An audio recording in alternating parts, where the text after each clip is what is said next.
Welcome to Penrose Learning, where we make understanding easy. You've installed Sheets and signed in. Now start a new file. Open the app, tap the plus, choose blank sheet, and immediately name the file so you don't lose it. Tap the first cell to type headers, then use the on-screen keyboard or arrow keys to move. Once done, add a few sample rows of data to test navigation. Make sure autosave shows all changes saved. That confirms sync. If you need a template, choose one instead of blank to speed setup. Now focus on transforming data. Tap a cell, type equals, then a function like sum, a2, a10 to compute totals. Use A1 notation for ranges. For visuals, select columns and use the toolbar to set number formats, bold headers, or wrap text so long entries are readable. Once done, freeze the header row from view to keep it visible while scrolling. Make sure to apply filters for quick sorting, and add data validation to prevent bad entries.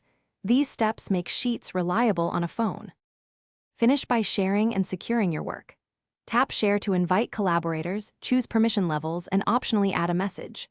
Once done, export via Share and Export to create XLSX, PDF, or CSV files for other apps. Make sure offline is enabled for edits without internet. Sheets will sync when back online.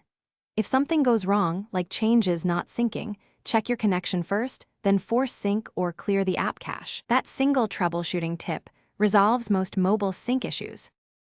Thanks for watching. If this was helpful, leave a like and consider subscribing. See you next time.